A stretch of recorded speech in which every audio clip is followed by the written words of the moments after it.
Paano kung may magsabi sa'yo na may isang lugar dito sa Quezon na parang pinagsamang Boracay at Palawan? Parang mapapatanong ka talaga kung totoo ba yun? Kaya sa video na ito, samahan mo akong tuklasin ang sikat na Borawan Island dito sa Padre Burgos, Quezon. Isang lugar na tahimik pero matagal nang kilala at pinag-uusapan sa social media. Ano nga ba talaga ang meron dito? Bakit maraming bumibisita? At saan nga ba nanggagaling ang comparison nito sa Boracay at Palawan? Para malaman, another day, another adventure. Ako si Sian. Tara, samahan mo ko sa panibagong biyahe. Tara, tuklasin natin ang Borawan Island. Another day, another adventure. Maraming magandang lugar ang pwedeng matuklasan dito sa lupang Sinilangan. Ako nga pala si Jose Sian, ang iyong travel guide, kaya samahan ninyo ako tuklasin ang mga yaman ng Pilipinas mula sa dalampasigan at isla, kabundukan, makasaysayang lugar at masubukan ang mga masasarap na pagkain. Baka ito na ang iyong next travel adventure, kaya tara na, samahan ninyo ako at magbiyahe na tayo.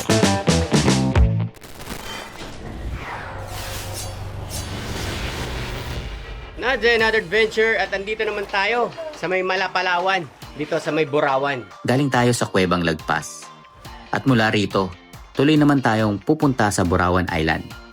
Pero imbes magbangka, motor ang gagamitin natin papunta dito. May tulay na kasi tayong madadaanan, kaya mas naging mas madali ang access papunta dito. Okay, so palabas na tayo mga ka-ventures. Okay, let's go. 20 minutes lang. Ito nga yung daan na binigay sa atin. Barangay, Tulay, Buhangin. Medyo kakaiba rin yung experience dahil kapag sinabi mong island, kadalasan bangka agad ang nasa isip natin. Pero ngayon, nakamotor tayo habang papunta sa isa sa mga kilalang beach destination dito sa Quezon. Kita na yung dagat. Okay, pero 5 minutes pa tayo. Medyo malayo-layo pa. Dulo pa nung isla mismo. Talagang live-live yung lugar na pinuntahan namin. Pero sa tingin ko guys, sulit talaga ito puntahan. At parte rin naman ng adventure yung mismong journey. Yung mga bagong kalsada, tanawin, at mga lugar na nadadaanan natin bago makarating sa destinasyon. Grabe oh. Ganda dito. Tingnan nyo naman. Napakasulit. Ito na guys. Woohoo! Dagat ulit. May mga kubo, bangka. Pinaparentahan pala yung mga kubong yan. May mga tindahan din. Ano meron? Ano meron? Limasag? Ha? Sige ba limasag? So bumibili tayo ng alimasag dito sa Dayo Seafood. Dito sa kanto papasok sa Borawan. Parang 320 yata o 330 per kilo nila binibigay. Pala mo te? Rachel po, sir. Si Ate Rachel. So siya yung nagbebenta ng seafood na hindi namin matawaran. Sir, anong ano mo? Papalaw kita, sir. Sige po. So ito mga paninda ni ate. Opo. Ma'am, Kumain muna kami. Tapos si Master okay na sa 5 pesos. nag-siomay. Hindi ka na logi. Dayo Seafood. So, dito yun sa pagliko nyo ng kanto. Papasok papuntang Borawan. Grabe, nga! Saan dito? Ano yan, siomay? Sir. Kasi mo 20? Opo, sir. Kala mo burger? Cheese stick naman. Tikman natin. Ang luto. Pero, nakapagod pala mag-island hopping mga adventures. Si ate galing school, oh. Saan school yun, ate? Mga adventures, yung daanan. Galing school, sakto yung tindahan ni ate, oh. Galing. Talagang puntahan ng mga tao. Ganda ng pwesto mo dito, te, ah. Ano ba yung master yung binili natin dyan? Bumili kami ng limasag. Yung iba rito buhay pa. Pakita mo nga yung buhay. Ayun. Ayun, buhay nga. Buhay. Oo, buhay na. Buhay. Nanunok. Papasilip ka na namin na kung paano nasipit eh. Ayan oh. Grabe guys, buhay pa yan. Fresh na fresh. Kanina, Magkano kilo ang kuha natin, Masa? 350. Pero dahil mabait si Kuya, pinatawad tayo ng 20 pesos. 330 na lang. 330 na lang siya. Tapos meron tayong Bangus. dalawang bangus. 180 lang ang kilo, guys. Grabe, napakasulit. Sariwa. Gagata natin. Since Coco Mama.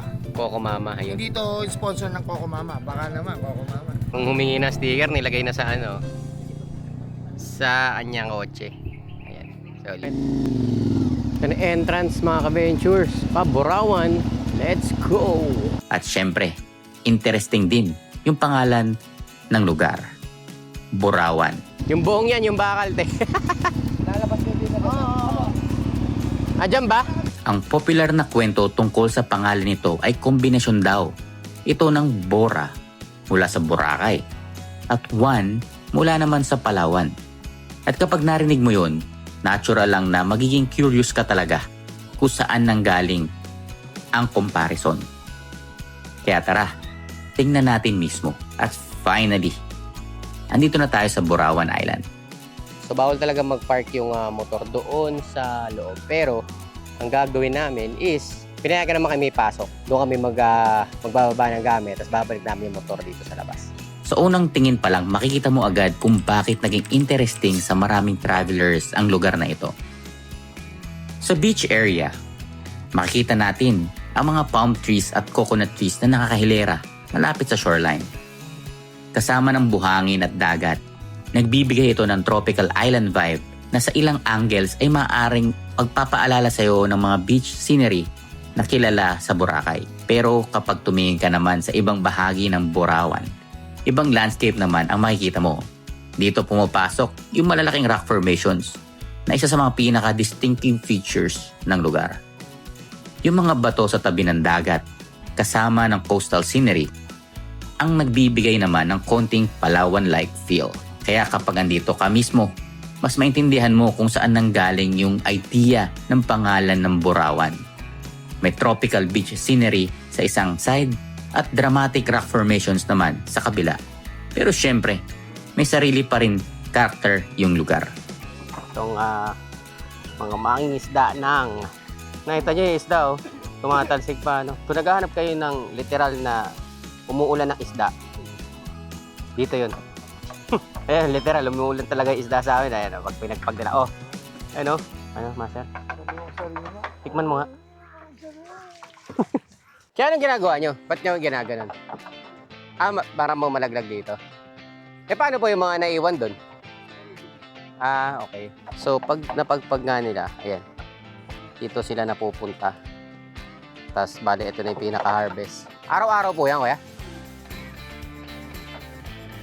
Bali, ano po yan? Buong araw na yan, ganyan? Ay, isang biyahe pa lang po. Pangalawa na. So, bali, nakadalawang ganito na po kayo? Ginagawan ko yun, kuya.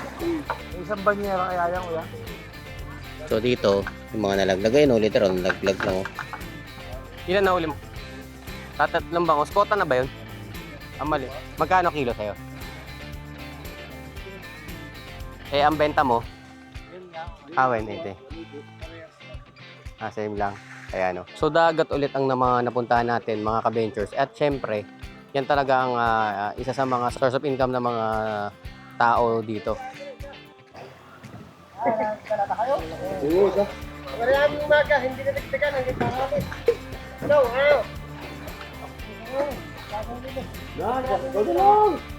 So, ito hindi to jackpot. Konti itong nakikita namin kanina, kuya.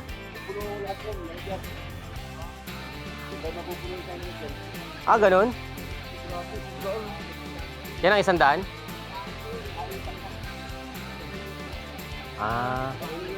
Ikot-ikot lang po. Tapos kung ano po yung parang masasaluhan, ganun po, no? Nasipat na meron, ano? So, ganun pala ginagawa nila mga ka-ventures. So, parang binababa lang nila to. Tapos, iikot na sila dun sa mga marang markers. Yung mga marker na yan, kuya, yun yun. Ikot kayo dyan, parang ganun po. Tapos,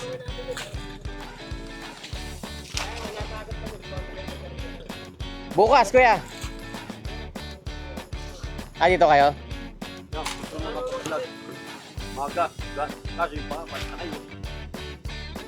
Biyernes pa kami. Set up muna natin yung tent natin. Ang maganda sa tent ko, kahit isang tao, bata kaya to. Yung hihilahin mo lang ganyan, no? Tapos yung kabila naman, hihilahin mo din. Tapos na. Buo na yung tent natin, mga ka-ventures. Yun lang, kailangan natin lagyan ng tusok ngayon kasi mahangin. Sarap ng hangin.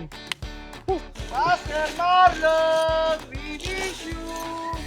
Problema natin, wala tayo nung yan, buti na lang, pwedeng ganun. Sa mga ka-ventures, meron ditong mga marerentahan na kwarto at ito yung mga yun. Tapos, pagdating naman sa CR, meron dito. So, expect natin kapag weekends, siksikan dito. Pero ngayong weekday, halos wala namang kaagaw.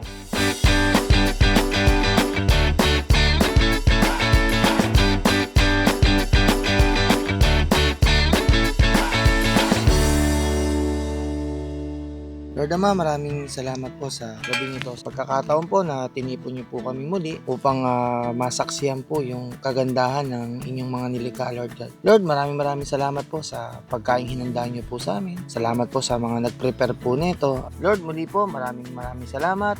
At ang lahat ng ito'y dalangin namin sa matamis na pangalan ni Jesus. Amen. Tony Benjus. Susunod daw. Pagising namin, nandito ka na. Tingin ka namin, Master. So, papakita ko sa inyo yung ating dinner for tonight. Salamat po, Ate Chrissy. Yan, Ate Weng. Thank you. At ayan. Master, pakita mo nga muna. Pakita mo, hugutan mo ng kahit random na lang. Sige. Kaya rito napunta sa'yo. Oh, grabe. Tingnan mo naman yan. Dahil nasa may bandang dagat-dagatan tayo. Crabs for tonight. Tapos meron din tayong bangus, syempre. Sarap! Grabe! Salamat, Chrissy! Ang sarap ang magluto talaga, oh. Solid, oh. So, ano pa hinihintay nyo? Tara, samahan nyo ako kumain. Guys, sorry pero tingnan nyo ang laki, oh. Grabe, laki, oh. Tingin siya naman, oh. Naglalap na ako tugpo kanina. Ba talaga pagkasama natin si Sagbor. Bawal maging humble. Galing pumili ni yun. Chrissy, pinagpipisil eh. Hindi na ganun, oh. Alam mo, betlog lang yung tinitimbang mo ganun. Ganyan nga yung sinasabi ng ate ko. Ang inang pala mo, betlog yung nanay. Kasi sabi kasi kailangan yung mabigat. Kailangan pala si Ate Chrissy kasama natin pag ano. Hindi pinost ng mga pagkain. Parang itsura pa lang, ang sarap niya. Maraming taba ano. Ito pala yung setup natin. Yan, may spotlight naman dito sa gilid. Ito yung kanila kagawad, kila Master Marcis. Ayan. Dito, ang tahimik. Ang maganda ngayon kasi, nasolo natin yung resort, si Tony Ventures. Is susunod daw, hopefully makasunod. Update ko kay bukas kung nakasunod siya tonight. I-tour ko lang kayo ngayon dito sa Borawan White Beach Resort. Napakatahimik. Wala talagang ibang tao. Tapos may mga rooms din sila dito for rent. Pero we chose to tent pitching kasi may mga dala tayong tent. Yun pala, ang kagandahan din dito is meron silang charging area. Wala kang babayaran mga ka-ventures. Yun nga lang, kailangan nyo bantayan. Check natin kung tapos na ma-charge. Ayan natin siya mag-full charge. Ito pala yung restaurant nila mga ka-ventures. Pero pag gabi, wala. Pwede daw mag-order ng breakfast dito. So, yun yung gagawin natin. Solid ng Borawan. Napakaganda, tahimik. Kasi nga, weekday tayo pumunta. Pag weekends, for sure, maraming tao. Hindi tayo sasabay sa dami ng tao. Talagang makaka-relax kayo mga ka-ventures. Pwede kayong bumili if ever na wala pa kayong dala. Napakasarap. Ang taba ng mga napili ni Ate Chrissy. So, advantage na yun ng Team Nomad. Talagang nagluluto din talaga si Ate Chrissy, guys. Ayan, so meron din siyang Facebook page. I-follow nyo rin po yun. Ayan, i-flash natin dito. I think this is it. Mag-oonting chill lang kami. This is our first day dito sa Maya Borawan. So, wow, ang plan namin is 3 days and 2 nights. So, hopefully, bukas, isipin natin or planuhin natin kung ano yung mga pupuntahan natin bukas within the island. Ayan. Okay mga ventures, so nakita nyo nga yung ating dinner for tonight. Grabe, ang sarap ng luto nila Ate Chrissy at ni Ate Weng. And sa panagbilan pala natin yung papasok bago dito sa Borawan White Beach Resort. Napaka-fresh ng mga isda nila doon, tsaka yung bangus, isa pa yon, tsaka yung crabs na napili namin. So if wala pa kayong dala mga ka-ventures, pwede yun, doon na kayo bumili. At makasigurado kayong fresh talaga. 2 o'clock AM. Mulan bigla. Pinasok yung mga sinampay ko sa loob. Tulog ulit tayo mga ventures. Safe naman tayo dito.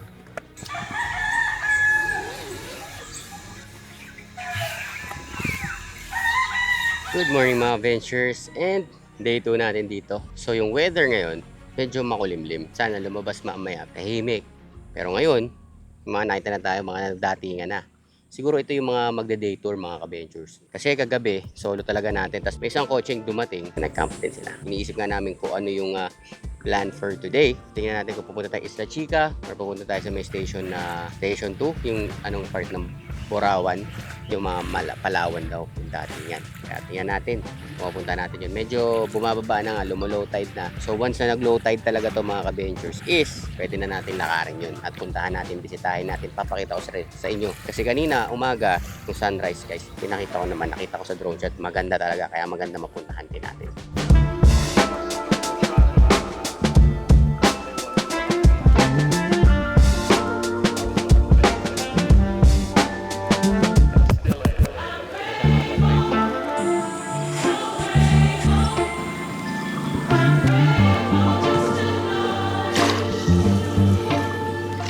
May coffee tayo. Ito.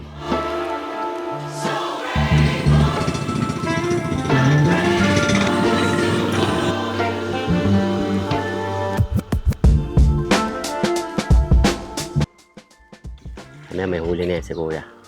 Boom!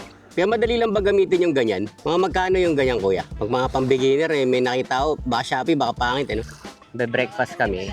Tapos pupunta kami sa Isla Chica, pupuntahan namin yung Station 1. So yung Station 1 parang yun yung Palawan dito. Yung mga mababato, may mga limestones. Punta tayo maya-maya after ng almusal natin. Kagawad kasi kahapon, nung naglalakad kami dun sa Kuwebang Lagpas, na ano siya?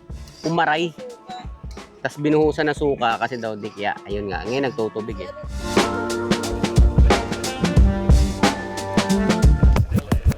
Okay, mga ka-ventures. So inabutan nga tayo ng ulan. Literal na umuulan. And medyo may kalakasan nga. Meron kasi ditong restaurant. Kaya dito kami nagstay. Ito yung lawak. So may mga upuan. Pwede kayong umorder dito. Open talaga sila kapag weekend. Ang sabi kasi ni nanay kahapon is magluluto siya ng almusal. Pero hindi yata natuloy. Siguro dahil nga onti lang kami nagka-camp. Bumili na lang ulam sa labas. At nagluto na lang sila Ate Chrissy at Ate Wing. Layo pa ni Master Marcis yan. Pero wala na ako. Alam mo, lapit lang. Pwede may truck. May vlogger tayo nakita guys. Nag-vlog Si Mark's on the move yan Mark's on the move yan Uy, oo nga. Mark on the move? Uy, siya nga! Oo nga, siya nga. Nandito ka ba rin sa Gurawan din? Sa mga shooting. Wala na po. Sige. Uy, titling totino. Kain tayo mga ka-ventures. Almusal.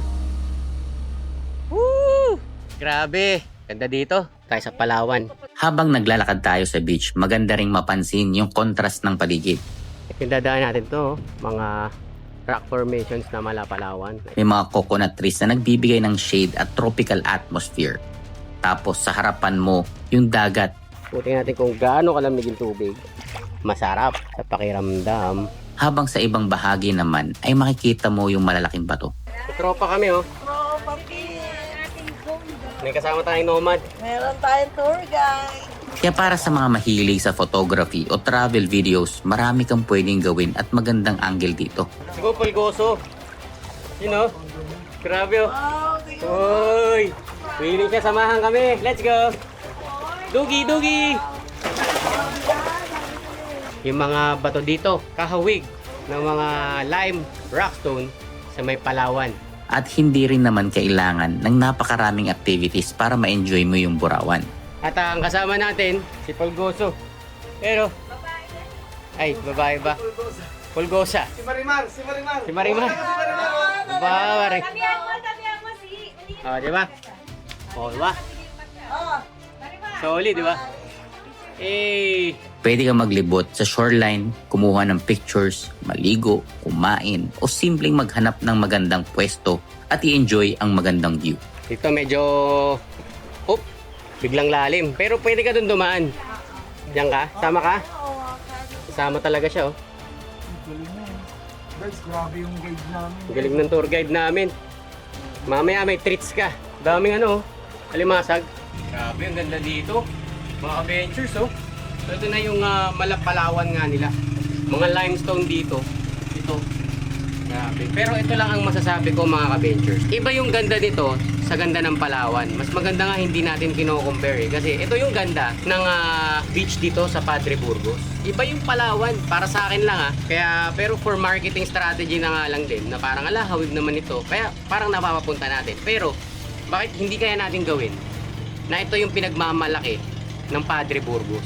Para ito talaga yung rock formation dito sa Padre Burgos, di ba? Para sa akin lang 'yun. Parang okay din naman, di ba?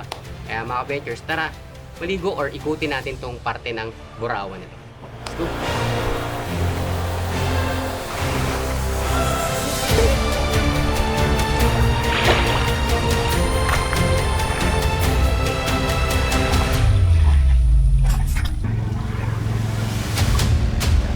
Meron lang mga itim-itim Hindi natin alam kung ano 'yun. Pero may parang itim-itim doon sa may dagat. Marian, tara na! Balik na tayo. Tara! Weekday kami pumunta mga ka-ventures at solong-solo namin tong isla. Kami lang talaga. Literal. Kami lang talaga. Walang ibang tao, walang ibang kasabay. 5 tao at isang aso lang nandito ngayon sa isla. Ito yung tinatawag nilang Station 1. May mga CR, paliguan, ayan. May lababo din, doon. Pwede naman kayo dito, pero pag gabi ata, wala nagbabantay. Camp at your own risk. Eka nga, walang tubig. So, ito yung mga CR dito. Mga shower din, meron din. Pero, siguro i-on pa yan or ano.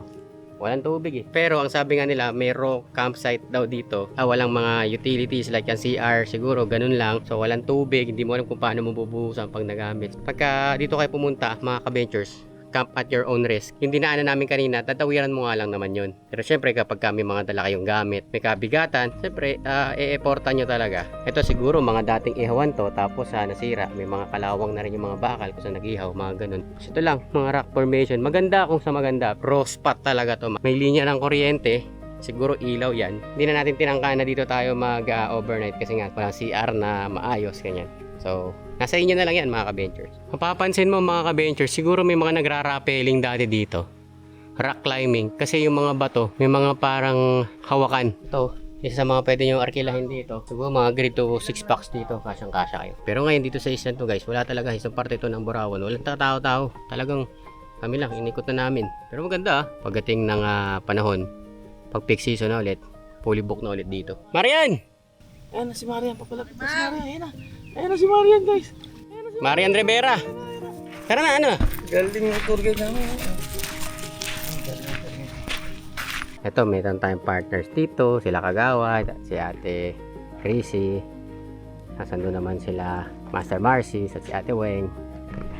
Tayo, solo natin.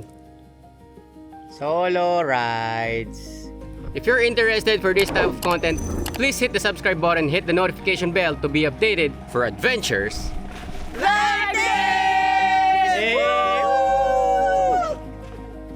Pero habang mas maraming tao ang nakakadiskubre ng mga ganitong lugar, responsibility din natin.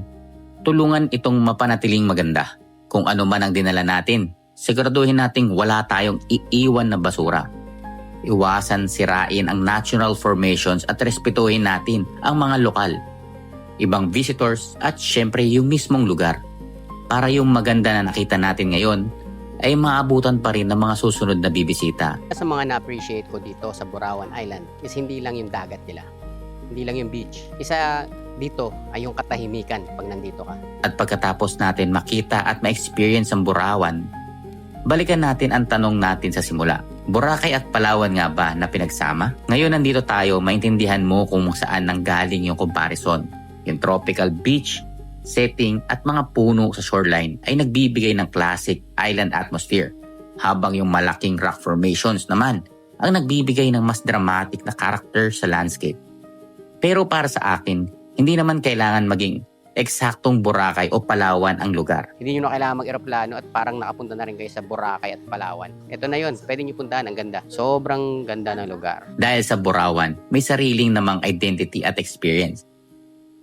Okay mga ka-venture, so tapos na nga yung ating 2 days dito sa Borawan. At talagang masasabi ko napakaganda. So lang honest tayo sa lahat ng magiging viewers natin. Na-sting kasi tayo ng dikya kanina. So far okay naman. Nilagyan natin na suka pala. So ngayon medyo okay naman kahit medyo kumikirot. Pero parang parte yun eh. Pagkakasama ka, pumunta ka talaga sa nature eh. Hindi mo maano eh. Kasi habitat talaga nila yan eh. Wala, ingat na lang tayo. At ipagdasal na hindi tayo madikya din pag pumunta kayo dito. Medyo madikya din talaga. So actually may nababasa ako mga comments na ganun. Experience talaga, meron at meron. Master Ervin, nadikya din siya kahapon. Pero dun sa may bandang island hopping naman yun. Tapos ako dito ako mismo sa Borawan. Pero bago tayo malis guys, magme-merienda muna tayo. Tapos pack up tayo. Alis tayo na 6 o'clock. So merienda muna tayo, tapos i-iglip tayo. Tapos mamaya take off na tayo mga adventures. Kaya kung mapapadpad ka dito sa Padre Burgos, Quezon, puntahan mo at ikaw mismo ang humusga. Boracay at Palawan nga ba na pinagsama? O baka mas magandang i-appreciate natin ito sa sarili nitong pangalan. Borawan Island, Padre Burgos, Quezon. Discovering the beauty of the Philippines, one journey at a time. This marks the end of our video. Maraming salamat sa lahat ng suporta at pagmamahal na ipinakita nyo sa amin mga ka-ventures. Para mas marami pang travel ventures, pindutin ang subscribe button at i-click ang notification bell para laging updated. Tulad ng lagi, stay safe, ride safe, God bless sa ating lahat. Kita-kits sa susunod na video.